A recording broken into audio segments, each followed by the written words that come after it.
शरणं गच्छामि। सम्मानित साथियों, नमो बुद्धाय, जय भीम। आज के अम्बेडकर संदेश में आपका हार्दिक स्वागत है। आज के अम्बेडकर संदेश में हम बात करेंगे सन 400 ईस्वी में भारत जब चीनी यात्री फाहियान आए थे तो उन्होंने यहाँ की व्यवस्था या इस देश के चल रही, चाहे वो सामाजिक व्यवस्था हो या राजनीतिक या धार्मिक व्यवस्था हो, सभी का बहुत सटीक ढंग से न सिर्फ अध्ययन किया बल्कि विश्लेषण किया और अपने शब्दों में उसको वर्णित भी किया। आज अगर ऑथेंटिक रूप से कोई प्रमाण आपको चाहिए हो तो चीनी यात्री फाहियान का लिखा हुआ साहित्य आप पढ़ लीजिए। तो सम्मानित साथियों, उसी का महत्वपूर्ण कथन यहाँ पर, यानी कि चीनी यात्री का महत्वपूर्ण कथन आज हम आपके समक्ष रखेंगे, जिससे आप इस बात को जानेंगे कि आखिर भारत के अंदर छुआछूत का प्रारंभ कब हुआ। पहले छुआछूत नहीं थी, ये बात हम पिछले अम्बेडकर संदेश में देख चुके हैं, लेकिन छुआछूत का प्रारंभ हुआ, आखिर कब से हुआ, जानेंगे ये सटीक जानकारी। इसके साथ ही साथ एक चांडाल कन्या की कहानी आज हम आपके समक्ष रखेंगे।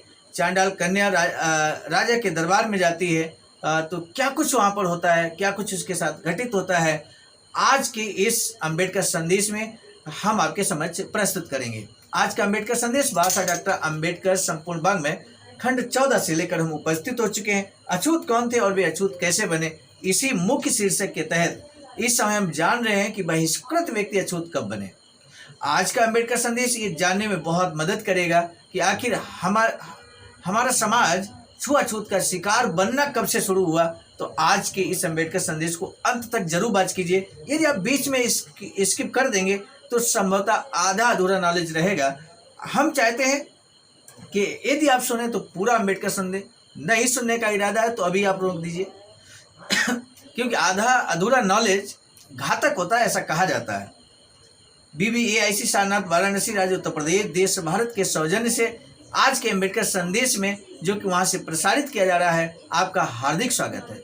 अब हम बिना विलंब के शुरू करेंगे आज का अम्बेडकर संदेश पेज नंबर 149 से 152 तक। तो आइए शुरू करते हैं। भाषा लिखते हैं कि अब हम अस्पृश्यता की उत्पत्ति के निर्धारण के बाद की सीमा की ओर ध्यान दें। इसके लिए हमें चीनी यात्रियों के प्रसंग देखने होंगे जो भारत आए और जिन्होंने अपने समय के भारतीय रीति रिवाजों का उल्लेख किया। इसमें से फाहियान नामक चीनी यात्री के कथन विशेष है। वह सन 400 ईस्वी में भारत आए, जो कुछ उसने देखा और लिखा। अपने उस वर्णन में एक जगह वह लिखता है, यानी कि क्या लिखते हैं चीनी यात्री फाहियान, वो कथन यहाँ पर आइए हम आपके समक्ष रखते हैं। वो लिखते हैं कि यानी कि मथुरा से दक्षिण में विख्यात मध्य देश है।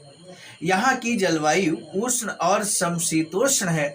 यहाँ न पाला पड़ता है न बर्फ गिरती है। मध्य प्रदेश की बात हम कर सकते हैं। इस समय लोग समृद्धशाली हैं, उन पर व्यक्तिकर नहीं है तथा दूसरे राजकीय प्रतिबंध से भी मुक्त हैं। जो शासकीय जमीन जोतते रहना चाहें तो जोतते रह सकते हैं, यदि बंद करना चाहें तो बंद कर सकते हैं।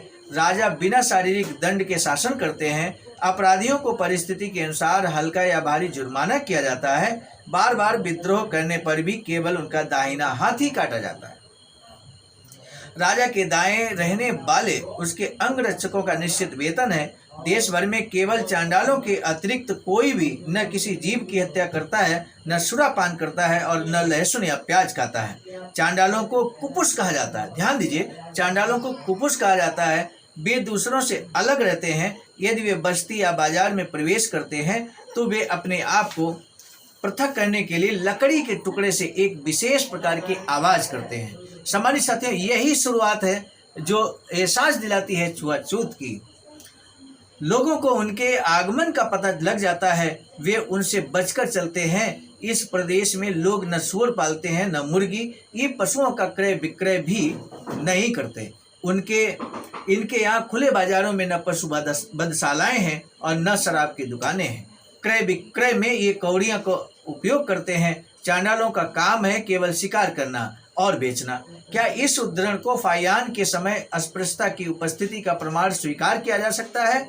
चांडालों के प्रति जो व्यवहार किया जाता था, उस वर्णन के एक हिस्से से ऐसा अनुमान निकाला जा सकता है कि फाहियान के समय छुआछूत का अस्तित्व था। किंतु इस निष्कर्ष के स्वीकार करने में एक कठिनाई है। कठिनाई इस कारण पैदा होती है, जो कुछ कहा गया है वह केवल चांडालों के विषय में ही है। छुआछूत का अस्तित्व अथवा अनस्तित्व सिद्ध करने के लिए चांडालों का उदाहरण एक अच्छा उदाहरण नहीं है। ब्राह्मण चांडालों को अपना परंपरागत शत्रु समझते रहे हैं। उनके लिए यह स्वाभाविक है कि वे उन पर घृणित आचरण का आरोप लगाएं, उनके लिए नीच शब्दों का प्रयोग करें और अपनी जुगुप्सा की शांति के लिए उनके प्रति विष वमन का मिथ्या प्रचार करें। इसलिए जो कुछ भी चांडालों के बारे में कहा गया है उस पर बहुत सोच विचार कर विश्वास करना चाहिए। यह तर्क केवल कल्पना पर ही आधारित नहीं है। जिन्हें इस पर संदेह हो वे प्रमाण स्वरूप बाण की कादम्बरी में दिए गए चांडालों के प्रति भिन्न व्यवहार पर विचार कर सकते हैं। भाषा लिखते हैं कि कादम्बरी की कथा बड़ी गूढ़ है। अब कथा गूढ़ है तो आपको जरूर ध्यान देकर सुनना होगा, तभी ये कथा इस तरह की समझ में आएगी। भाषा लिखते हैं कि वास्तव में उससे हमारा विशेष संबंध भी है। आखिर हमारा विशेष संबंध क्या है ये हम आपको बताएं उससे पहले एक निवेदन, अगर अभी तक हमारे इस चैनल को आपने सब्सक्राइब नहीं किया है बेल आइकन के साथ जरूर सब्सक्राइब कर लें, क्योंकि हर दिन सुबह 5 बजे अम्बेडकर संदेश के रूप में आपको मिलता है बाबा साहब का या तो स्पीच या बाबा साहब का सुंदर सा लेख आपको इसी चैनल के माध्यम से मिल जाता है। भाषा लिखते हैं कि कादम्बरी हमारे उद्देश्य के लिए इतनी जानकारी पर्याप्त है कि ये कथा एक चांडाल कन्या द्वारा पाले गए वैशंपायन नामक तोते ने राजा शूद्रक को सुनाई है। राजा कौन है? राजा शूद्रक। और जो चांडाल कन्या है उसने ये कहानी सुनाई है। कहानी क्या है? कादम्बरी का निम्नलिखित उदाहरण अब हमारे लिए महत्वपूर्ण है। बाण ने चांडाल बस्ती का जो वर्णन किया है उसी से आरंभ करना ठीक होगा।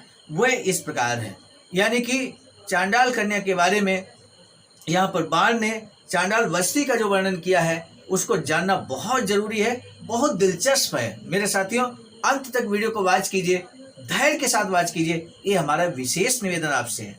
भाषा लिखते हैं कि ये बाण ने चांडाल की बस्ती का जो वर्णन किया है वो लिखते हैं कि मैंने बर्बरों की बस्ती देखी। मैंने बर्बरों की बस्ती देखी, दुष्कर्मों का साक्षात बाजार, दुष्कर्मों का साक्षात बाजार देखा। चारों ओर लड़के शिकारी कुत्तों को खोलकर दौड़ाते हुए, अपने बाजों को सिखाते हुए, अपने जाल की मरम्मत करते हुए, हथियार लिए हुए, मछली पकड़ते हुए, वेशभूषा में भूतों के समान भयानक लग रहे हैं। घने बांस के जंगलों से घिरी उनकी बस्तियों के दरवाजों का अनुमान जहां तहां उठने वाले घरों के धुएं से लग सकता था। घर में चारों ओर खोपड़ियां लटकी हुई थीं। रास्ते में कूड़े के ढेर पर हड्डियां पड़ी हुई हैं। झोपड़ियों के आंगन में रक्त, चर्बी और छिछड़ों का ढेर, उनका जीवन शिकार का भोजन, मांस, चिकनाई, चर्बी, वस्त्र, मोटे खुरदरे रेशम के आसन, सूखे चमड़े के व घरों के पहरेदार कुत्ते, सवारी के लिए पशु गाय, पुरुषों का काम शराब और स्त्री का धंधा, देवताओं के लिए रक्त की बलि, पशुवध। ये जगह साक्षात नरक का दृश्य था। ये जगह साक्षात नरक का दृश्य था, ऐसा यहाँ पर लिखा है। ऐसी बस्ती से चांडाल कन्या, ध्यान दीजिए, अब कहानी शुरू होगी चांडाल कन्या की। ऐसी बस्ती से चांडाल कन्या अपने तोते के साथ राजा शूद्रक के महल को जाती है। राजा शूद्रक अपने दरबारियों के साथ दरबार में विराजमान है। द्वारपालिका अंदर जाती है और निम्न प्रकार से सूचना देती है। महाराज, दक्षिण से आई हुई एक चांडाल कन्या द्वार पर खड़ी है। वह उस त्रिशंकु वंश की शोभा है जो आकाश पर चढ़ा हुआ था, किंतु क्रोधी इंद्र के वज्र प्रहार के कारण भूमि पर आ गिरा। उसके पास पिंजरे में एक तोता है और वह मेरे द्वारा श्रीमन से ये निवेदन करती है, महाराज, आप समुद्र की तरह संसार के सारे रत्नों को ग्रहण करने के अधिकारी हैं। ये समझ कर कि ये तोता संसार का अद्भुत आश्चर्य और अमूल्य रत्न है। मैं आपको समर्पित करने के लिए आई हूँ और आपके दर्शन करना चाहती हूँ। हे राजन, आपने उसका संदेश सुन लिया, अब आप जो आज्ञा दें। इस प्रकार उसने अपना भाषण दिया। राजा ने उत्सुकतावश दरबारियों की ओर देखा और कहा, क्यों नहीं, उसे आने दो, कहकर अपनी आज्ञा दे दी। तब राजाज्ञा पाते ही द्वारपालिका ने उस चांडाल कन्या को अंदर आने दिया। वह अंदर चली गई। राजा और उसके दरबारियों ने पहले तो उसकी ओर ध्यान नहीं दिया। राजा और दरबारियों ने चांडाल कन्या की तरफ पहले तो ध्यान नहीं दिया, विशेष ध्यान नहीं दिया। राजा का ध्यान आकर्षित करने के लिए उसने चित्रित फर्श को बांस से ठोका। इसके आगे बाण उसके सौंदर्य का वर्णन करता है, यानी कि चांडाल कन्या का सौंदर्य का वर्णन यहाँ पर विस्तार रूप में है। आपको भी जानना चाहिए कि आखिर ये सौंदर्य का वर्णन क्यों किया जाता है। ये निष्कर्ष तो मिलेगा जरूर कि आखिर ये वर्णन क्यों किया गया, सौंदर्य का वर्णन क्यों किया गया। तो इसके लिए आपको धैर्य की बेहद आवश्यकता है। धैर्यपूर्वक वीडियो को अंत तक वॉच कीजिए। उसके सौंदर्य का वर्णन इस तरह से है। तब राजा ने उधर देखो कहकर द्वारपालिका के निर्देशानुसार उस चांडाल कन्या की वेशभूषा की ओर बड़े ध्यान से देखा। चांडाल कन्या की वेशभूषा को राजा शूद्रक देखते हैं। उसके आगे आगे एक आदमी चल रहा था, जिसके बालों को उसकी दीर्घ आयु ने सफेद कर दिया था, जिसकी आंखें कमल की तरह लाल थीं, जिसके अंग सतत तारुण्य होने पर भी लगातार परिश्रम के कारण मजबूत थे। उसकी आकृति यद्यपि मातंग की थी तो भी उपेक्षणीय नहीं थी, और जो दरबार के योग्य श्वेत वस्त्र धारण किए हुए था, उसके पीछे पीछे एक चांडाल लड़का था, जिसके बाल उसके दोनों कंधों पर लटके हुए थे। उसके हाथ में एक पिंजड़ा था। पिंजड़े की सीखें स्वर्ण की थीं, तो भी वह तोते की कलगी की छाया पड़ने के कारण नीलम की तरह चमकती थी। वह चांडाल कन्या स्वयं अपने सांवले रंग के कारण उस कृष्ण के सदृश थी, जिसने एक बार असुरों से अमृत छीनने के लिए स्त्री का वेश धारण किया था। वह ऐसी प्रतीत होती थी मानो नीलम की प्रतिमा चली आ रही हो। उसके नीचे वस्त्रों पर जो एड़ी तक लटके हुए थे, लाल रंग के रेशम की चादर पड़ी थी, मानो संध्याकालीन सूर्य नीले कमल पर चमक रहा। उसके कानों से लटकती हुई बालियों के कारण उसके गालों का रंग सफेद हो गया था, जैसे उगते हुए चंद्रमा की किरणों के कारण रात्रि का मुखड़ा। उसके माथे पर गोरोचन का एक छोटा सा तिलक था, मानो वह तीसरी आंख हो। वह शिवाजी के अंग पर सजी पर्वतारोहिणी पार्वती सी लग रही थी। यह श्री यानी कि लक्ष्मी की तरह शोभायमान थी, जिसके वस्त्र नारायण की नील वर्ण छाया की शोभा से सुशोभित थे, अथवा रथ की भांति जिसे क्रोधी शिव द्वारा दहन किए गए कामदेव की आग से उत्पन्न होने वाले धुएं ने काला कर दिया था, अथवा यमुना की तरह जो बलराम के हल से खींची जाने के डर से भागी जा रही थी, अथवा गहरी आंख से जिसने उसके कमल जैसे चरणों में से कोपलें निकाल दी हों, ठीक वैसे ही जैसे दुर्गा रक्त चरण जिसने अभी महिषासुर का दलन किया हो। उसकी उंगलियों की गहरी लाली के कारण उसके नाखून गुलाबी रंग के थे। चित्रित फर्श उसके कोमल स्पर्श के लिए अति कठोर था। वह आगे बढ़ी और उसने पांव जमीन पर ऐसे टेक दिए मानो दो कोमल टहनियां हों। उसके पांव से निकलने वाली अग्निवर्ण किरणें उसे ऐसे घेरे हुए थी मानो वह अग्नि देवता के बाहुओं से गिरी हो, मानो उसके सौंदर्य पर मुग्ध होकर वह उसके जन्म दूषण को दूर कर ब्रह्मा की कृत को अकृत करना चाहता हो। उसकी कमर ऐसी थी मानो प्रेम के हाथी के माथे पर तारों की पंक्ति जड़ी हो। उसकी माला बड़े बड़े चमकदार मोतियों की एक लड़ी थी, मानो गंगा की धारा को अभी अभी यमुना ने रंगत दे दी हो। शरद ऋतु की भांति उसने अपने कमल सदृश नयन खोले। वर्षा के बादलों जैसे उसके काले काले बाल थे। मलय पर्वत की श्रृंखला की तरह वह चंदन से लिप्त थी। राशि चक्र की तरह वह मुक्ता जड़ित थी। सरस्वती की तरह उसके हाथ कमल की तरह सुंदर थे। अचैतन्य की तरह वह हृदय पर अधिकार करती थी। वन की तरह उसके पास जीवित सौंदर्य था। देव कन्या की तरह उस पर किसी का अधिकार न था। निंद्रा की तरह वह आंखों को मोहित करती थी। जिस प्रकार जंगल में एक कमल सरोवर हाथियों से आंदोलित करता है, उसी प्रकार अपने मातंग जन्म के कारण कुछ आभाहीन थी। देवता की तरह उसका स्पर्श नहीं किया जा सकता। यंत्र की तरह वह केवल आंखों को सुख देने वाली थी। वसंत के फूलों की तरह वह जाति पुष्प विहीन थी। कामदेव के धनुष की तरह उसकी छीण कट हाथ से तानी जा सकती थी और उसके घुंघराले बाल अलकापुरी के एच राज की लक्ष्मी के समान थे। उसका तारुण्य अभी खिला ही था। वह अत्यंत सुंदर थी। राजा को आश्चर्य हुआ। वह सोचने लगा कि विधाता ने इस सौंदर्य को आस्थान अनुचित स्थान पर उत्पन्न किया। क्योंकि यदि वह अपने चांडाल रूप का उपहास करने के लिए पैदा हुई है और सारे संसार के सौंदर्य रूपी धन का उसके द्वारा उपहास होता है, तो ये एक ऐसी जाति में क्यों पैदा हुई कि कोई उसका उपयोग ही न कर सके। निसंदेह प्रजापति ने केवल अपनी कल्पना से ही इसकी रचना की है। सामान्य साथियों, यहाँ इस लाइन को ध्यान देने की आवश्यकता है जहाँ पर ये बात कही गई कि वह ऐसी जाति में क्यों पैदा हुई कि उसका कोई उपयोग ही न कर सके। चांडाल कन्या के बारे में ऐसा कहा जा रहा है और जाति का विशेष तौर पर जिक्र आया है। मेरे साथियों, जाति का जिक्र आने का मतलब जातिवाद का जहर यहाँ से शुरू होता है।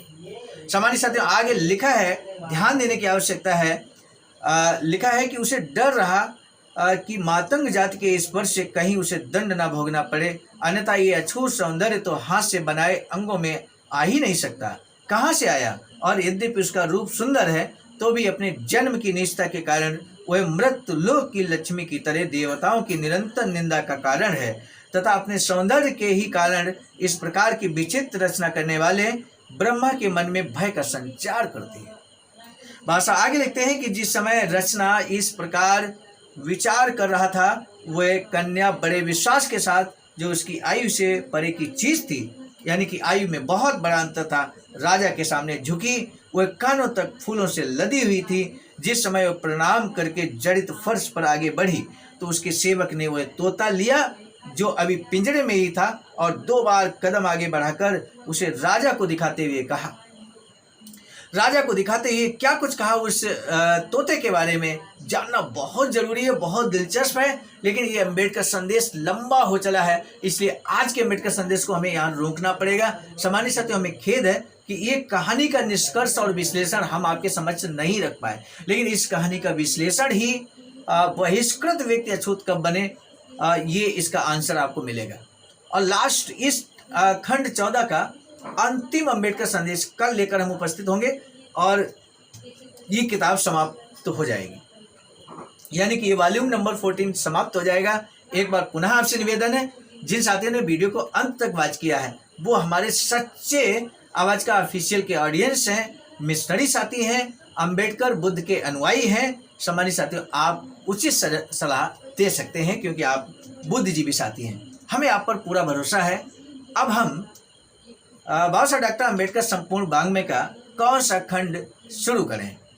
आपसे निवेदन है कि आप सुझाव जरूर दीजिएगा। यदि नहीं तो खंड 1 यानी कि वॉल्यूम 1 जिसका शीर्षक है हम आपको बता ही देते हैं। खंड 1 का जो शीर्षक है भारत में जाति प्रथा एवं जाति प्रथा उन्मूलन, ये शीर्षक है और इसी शीर्षक को हम रखना चाहते हैं। यदि आपका इससे बेहतर सुझाव मिलेगा तो हम अपने इस विचार को बदल देंगे और आपके विचार को हम स्वीकार कर लेंगे। सामान्य साथियों, आज के अम्बेडकर संदेश को यहीं पर रोकने की दीजिए इजाजत। मिलेंगे नए अम्बेडकर संदेश में। आप सभी को सादर नमो बुद्धाय, जय भीम। सामान्य साथियों, हम एक महत्वपूर्ण बात बताना उचित समझते हैं। बाबा साहब की अधूरी इच्छा के अनुरूप एक वैचारिक सेंटर निर्माणाधीन है सारनाथ वाराणसी में, जहां पर 14,000 स्क्वायर फीट जमीन परचेज कर ली गई है ring road green city Faridpur Sarnath में। वैचारिक सेंटर के प्रशासनिक ब्लॉक का निर्माण कार्य कंप्लीट हो चुका है। शानदार बेहतरीन प्रशासनिक ब्लॉक का निर्माण पूर्ण हो चुका है।